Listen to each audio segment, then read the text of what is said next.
Assalamualaikum warahmatullahi wabarakatuh. Perkenalkan, nama saya Hanif Nur Fadlila dengan NPM 2008 1010231 dengan teman saya yaitu. Assalamualaikum warahmatullahi wabarakatuh. Nama saya Alif Syahda Haji Masuri dengan NPM 2008 1010 220. Di sini kami akan menjelaskan tentang komputer kinerja tinggi. Pengertian dari komputer kinerja tinggi atau high performance komputer adalah sistem komputer yang dibangun agar mampu menyelesaikan beban komputasi yang tak terkira beratnya dalam waktu yang masih bisa diterima. Beban komputasi, simulasi lingkungan skala makro, pencitraan biomedik dan biomekanik, simulasi dinamika fluida, simulasi deformasi struktur benda degar, desain, dan simulasi molekular desain, simulasi dan optimasi sistem instrumentasi dan kontrol intelijensia buatan. Sebagai salah satu ilustrasi, ambil contoh problem dinamika molekular yang berusaha mensimulasi kelakuan sekumpulan molekul dengan menganalisis interaksi atom per atom sesuai dengan rumus mekanika kuantum. Simulasi ini akan melibatkan perhitungan gaya antar atom pada berbagai skala seperti berikut: motion, bond stretching, time scale-nya atau sek-nya 10 pangkat 14 to 10 pangkat 13, elastic vibration, time scale-nya 10 pangkat 12 to 10 pangkat 11, rotation of surface sedescence 10 pangkat 11 to 10 pangkat 10,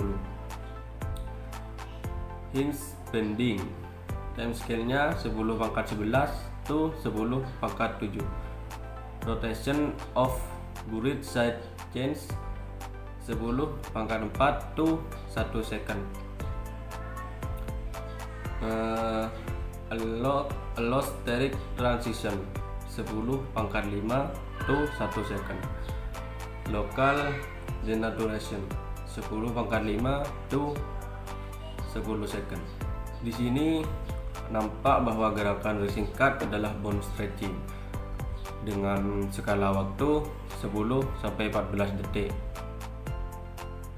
Untuk gerakan ini saja kita ingin disimulasikan selama 1 mikrodetik atau 10 pangkat 6 detik.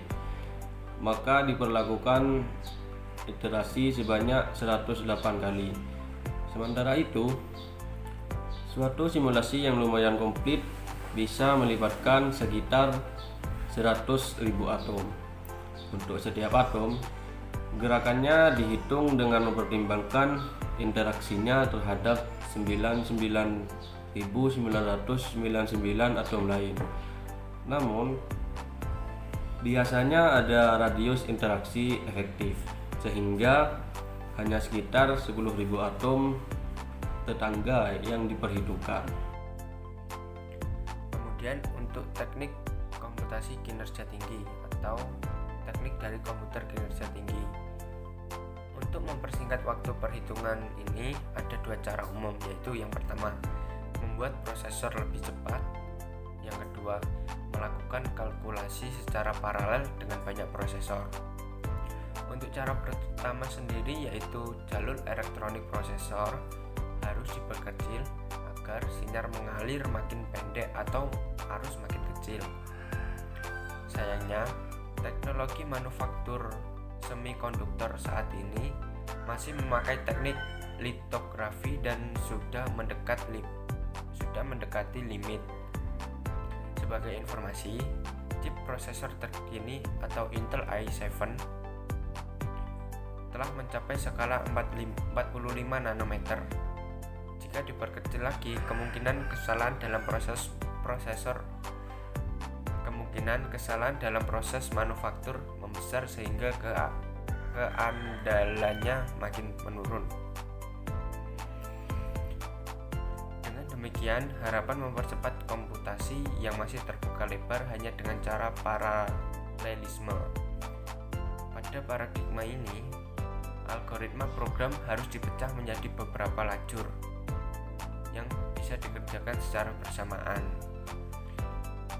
Masing-masing lajur akan dikerjakan oleh satu prosesor dan nanti hasil akhir dikumpulkan kembali. Secara teoritis, jika sebuah beban mampu diselesaikan oleh satu prosesor dalam waktu T, maka N buah prosesor akan mampu menyelesaikan waktunya dalam T per N.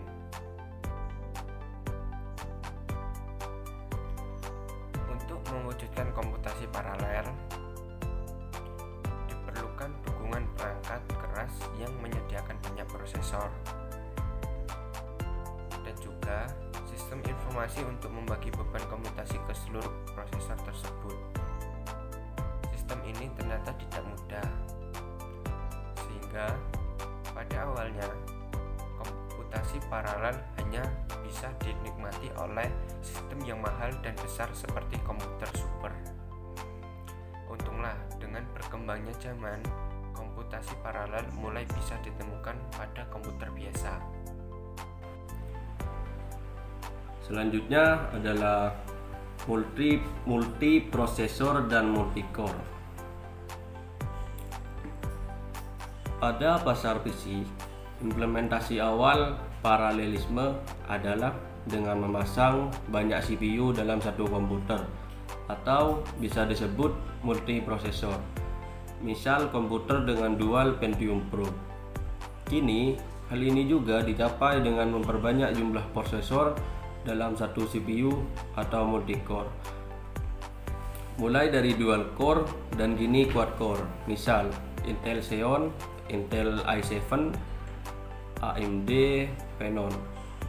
Untuk komputer multiprosesor atau multicore ini, sistem operasi modern menyediakan fasilitas multi-threading atau symmetric multiprocessing atau disingkat SMP.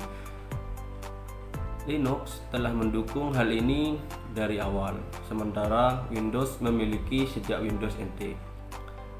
Untuk melakukan programan paralel pada sistem ini, bisa digunakan OpenMP. Selanjutnya yaitu cluster komputer. Cara lebih kolosal untuk memperbanyak jumlah prosesor adalah dengan membangun komputer cluster. Pada sistem ini, beberapa komputer dikoneksikan melalui jaringan, sehingga dapat bergotong royong menghitung beban komputasi tersebut. Salah satu model dari cluster komputer adalah sistem Beowulf, yang dapat dibangun dari komputer biasa dan dikoordinasi dengan sistem operasi Linux. Sebuah cluster Beowulf bisa memiliki hingga mencapai 1024 node, sehingga secara teoritis contoh kasus simulasi molekular sebelum bisa dihitung dalam waktu sekitar 1 mingguan. Kekurangan dari Beowulf sendiri yaitu sistem cluster ini besar, mahal, dan sulit pembangunan maupun pemeliharaannya. Untuk sistem cluster, sistem operasi biasanya sudah harus dilengkapi dengan perangkat media atau middleware yang menyediakan komunikasi antara prosesor melalui jaringan. Beberapa perangkat media terkenal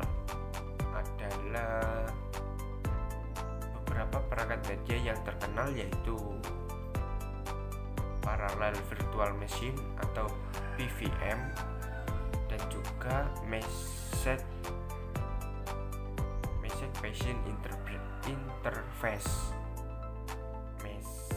Passing Interface atau disingkat MPI. Selanjutnya GPU, kepanjangan dari Graphics Processing Unit. Sementara itu, dari jalan lain perkembangan berkembang teknologi Graphics Processing Unit atau disingkat GPU yang aslinya bertugas membantu CPU sebagai koprosesor untuk mempercepat tampilan 3 dimensi atau 3D. GPU memiliki arsitektur khusus guna memproses pixel-pixel grafik secara paralel. Didorong oleh kebutuhan KKT, maka GPU didorong menjadi General Purpose Graphics Processing Units atau bisa disingkat GPGPU, yang juga dapat melakukan perhitungan matematis secara umum. Saat ini GPU termaju adalah Nvidia GTX 285, memiliki 240 core dan dapat digabung hingga 3 buah GPU dalam satu komputer, atau bisa disebut dengan three-way SLI. Jelas bahwa GPU merupakan cara memperbanyak core yang lebih murah dan ringkas dibanding dengan komputer cluster.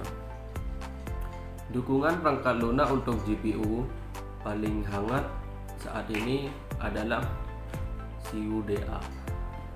Namun dalam waktu dekat nampaknya akan muncul OpenCL. Baik, itulah presentasi dari kelompok kami. Kurang lebihnya mohon maaf. Assalamualaikum warahmatullahi wabarakatuh. Demikian pengertian atau materi dari komputer kinerja tinggi yang dapat kami sampaikan. Kurang lebihnya kami mohon maaf. Kami akhiri. Wassalamualaikum warahmatullahi wabarakatuh.